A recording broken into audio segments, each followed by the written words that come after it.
సావిత్రిబాయి పూలే రుద్రమదేవి పోరాట స్ఫూర్తితో మహిళలంతా తమ హక్కుల సాధనకు ఉద్యమించాలని భారత జాగృతి అధ్యక్షురాలు ఎమ్మెల్సీ కవిత పిలుపునిచ్చారు. మహిళల అభ్యున్నతికి బీఆర్ఎస్ అధ్యక్షులు కేసీఆర్ చేపట్టిన కార్యక్రమాలు నిలుపుకునేలా ముందుకు సాగాలని పిలుపునిచ్చారు. మహిళా దినోత్సవం సందర్భంగా తెలంగాణ భవన్లో నిర్వహించిన వేడుకల్లో కవితతో పాటు మాజీ మంత్రులు సబితా ఇంద్రారెడ్డి, సునీత లక్ష్మారెడ్డి, ఇతర నేతలు పెద్ద సంఖ్యలో పాల్గొన్నారు. తెలంగాణ మహిళలందరికీ మహిళా దినోత్సవ శుభాకాంక్షలు తెలిపారు.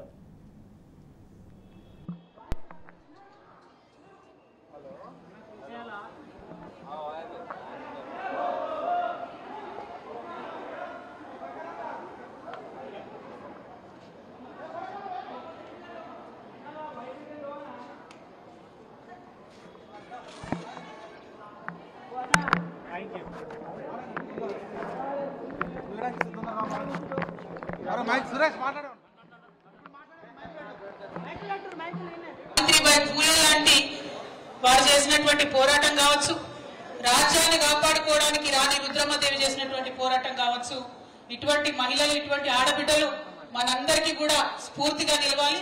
వారి స్ఫూర్తితోని మనందరం కూడా కదం తొక్కి ముందుకు కదిలి తెలంగాణ మహిళల యొక్క హక్కులను కాపాడుకోవాలని చెప్పి ఈ సందర్భంగా మహిళల అభ్యున్నతి కోసం, మహిళల హక్కుల కోసం, ఆ పోరాటం కోసం మనందరం కూడా పునరంకితం కావాలని చెప్పి అందరికీ పిలుపునిస్తూ తెలంగాణ ఆడబిడ్డలందరికీ కూడా మహిళా దినోత్సవం అంటేనే మన హక్కులను కాపాడుకునేటటువంటి ఈ రోజును అందరం కూడా స్మరించుకోవాలి, సంబురంగా జరుపుకోవాలి. అవసరమైతే పోరాట స్ఫూర్తిని నింపుకొని ముందుకు కదలాలని కోరుకుంటూ మళ్ళీ ఒక్కసారి తెలంగాణ ఆడబిడ్డలందరికీ కూడా మహిళా దినోత్సవ శుభాకాంక్షలు.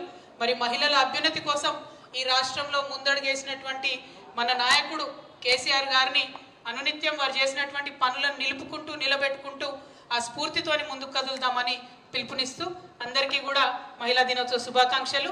Thank you. జై తెలంగాణ, జై తెలంగాణ. మహిళల ఐక్యత, మహిళల ఐక్యత.